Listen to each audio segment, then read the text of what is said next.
beginning of even more astonishing chapter of HRidaya 8.0.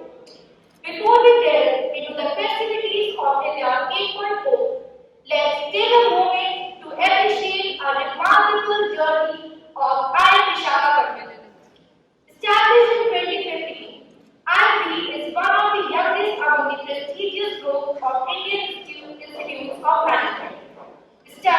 Situated in coastal city of Visakhapatnam, it has quickly earned its reputation for commitment to excellence, currently ranked 29 in the prestigious NIRF ranking released by the Ministry of Education in 2023.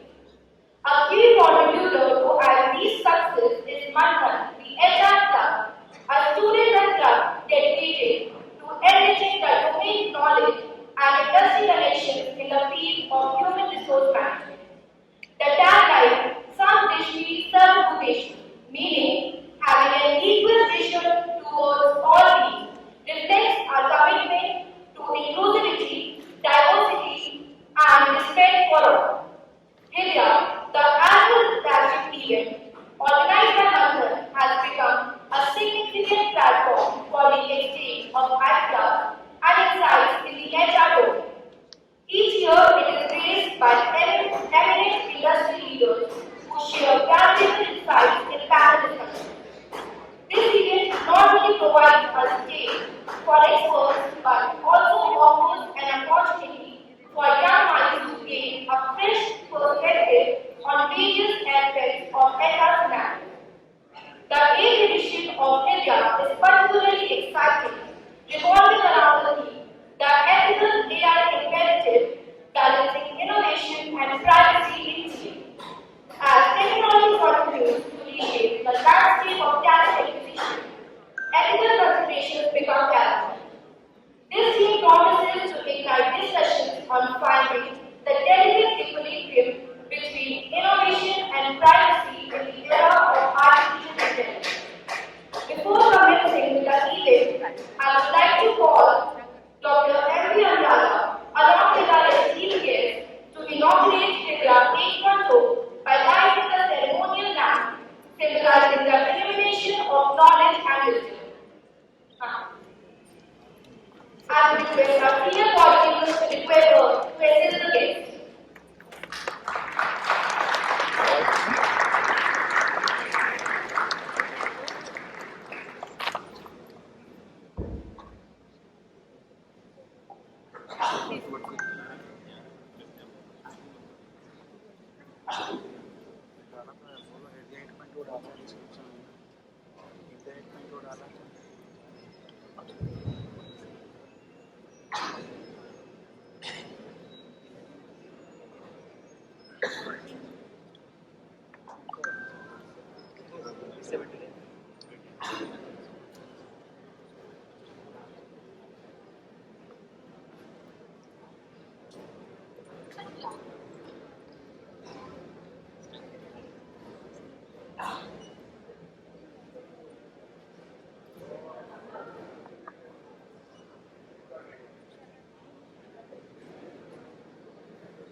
Please give a huge round of applause, guys.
On behalf of IIM Visakhapatnam, let me also take this opportunity to very warmly welcome our esteemed guest speakers for today.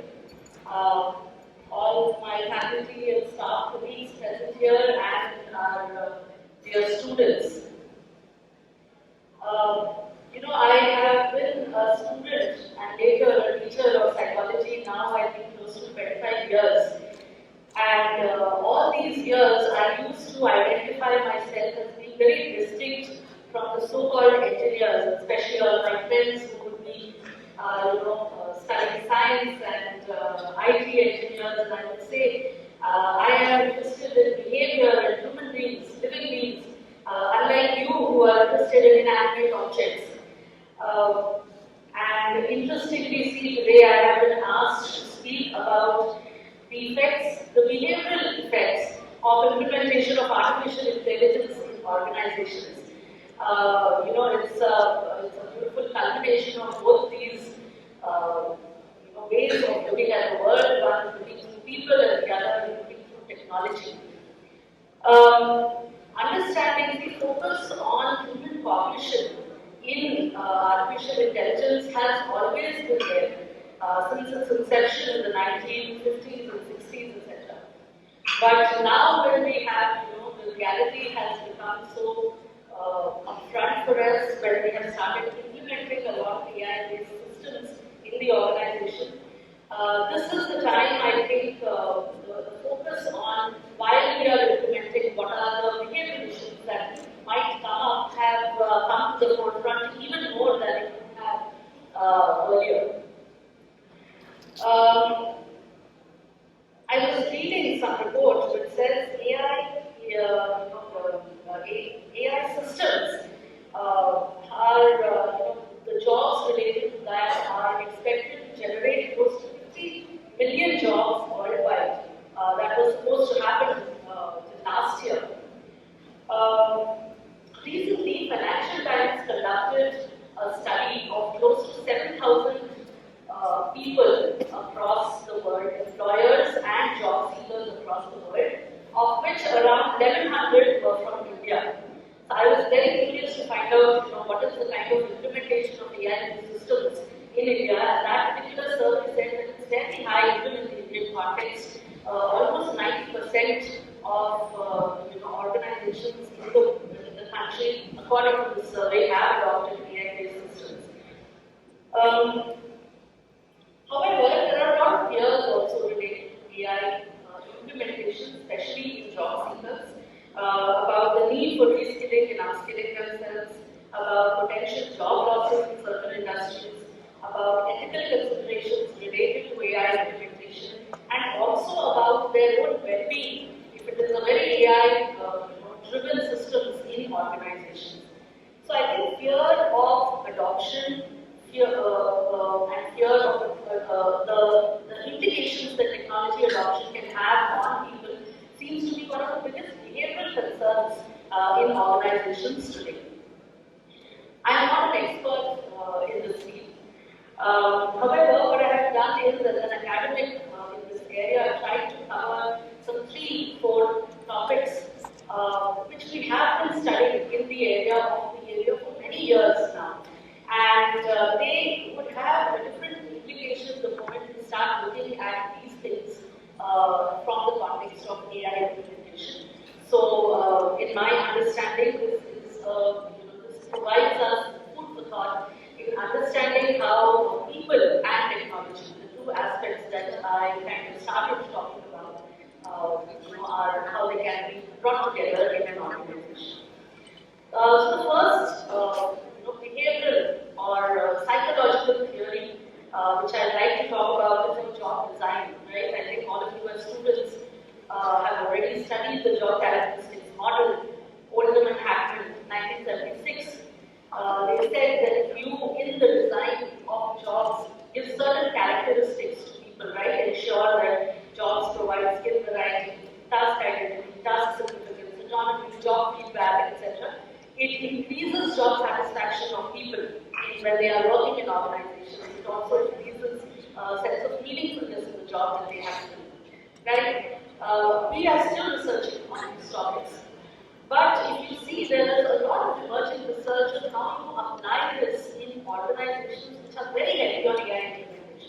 right? So if you are a very high-tech kind of an organization and the people working are also technology-driven, then what are the characteristics that the job should have that will ensure that these people end up being innovative, right? So innovation is one of the topics of artificial intelligence, connecting artificial intelligence and innovation for our talk today, right? So what are the characteristics that now people have started looking at in job designs in terms of research is job economy. So if you are working with artificial intelligence and employees working in organizations which are very, very tech driven, and if you are given autonomy to make decisions at jobs, it tends to make people feel better or motivated to work. Skill variety is all, we've already been talking about this, but skill variety in the context of AI is the job or the work that you do, allowing you to apply and explore different kinds of activities in the workplace, right? Job complexity is your job allowing you to deal with very complex problems so that by the end of it, you tend to be very competent if you have solved a complex problem. Right? Job specialization, jobs in tech sector which allow you to specialize and get to be known as a specialist in certain technologies.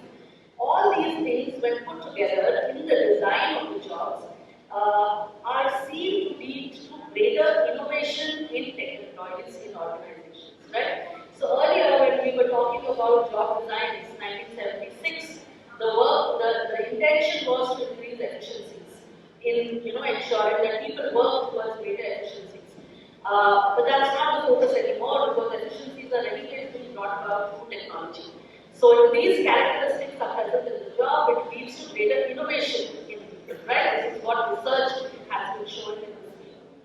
Now, what does that imply for organizations broadly?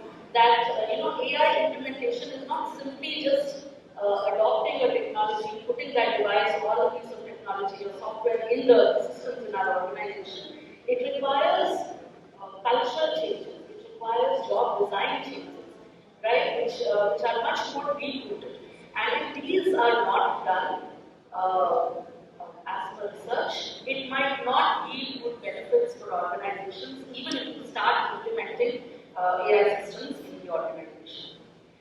I think the second biggest problem related to technology behavioral issues is fear related to acceptance of technology and engagement of people in work with technology is fairly high, right? And I think we see quite live examples in our day-to-day life where technology actually reduces engagement of people who are around, right? So what can organizations do which are very enthusiastically adopting AI systems?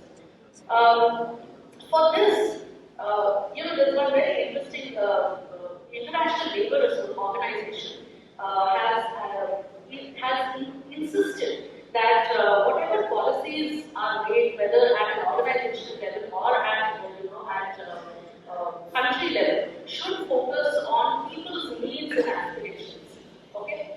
Now, the moment organizations become AI-driven, how do I ensure that people's needs, aspirations, thereafter participation is brought into the systems in the organization, because that's the only way in which engagement of people can be increased in organizations, right?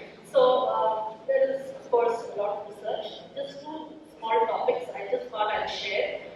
One is what we call socio-technical systems, right? Where now organizations have started focusing on, we have technology and then we have people. We can't be looking at these two elements as two separate elements because then work doesn't happen. So how can we integrate these two so that they work in complementarity with each other, where technology actually complements human creativity, human contribution to the organization, right? So creation of social technical systems is one way through which implementation of this mandate by the International Labour Organization is something that we can look into. Now, how do we ensure this?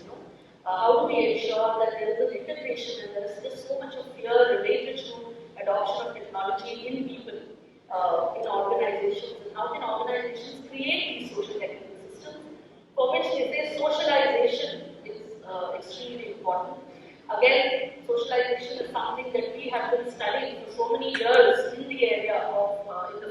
of behavior, but socialization of people into understanding how technology can aid them grow in the organization and contribute to the organization is something that now organizations need to start focusing on more to ensure there's an integration of people and technology, and socio-technical capital is developed in organizations, right? So now I think people are not talking so much about human capital or technical capital as we are talking about socio-technical capital, integrating human capabilities with the technical capabilities that we have in our organization.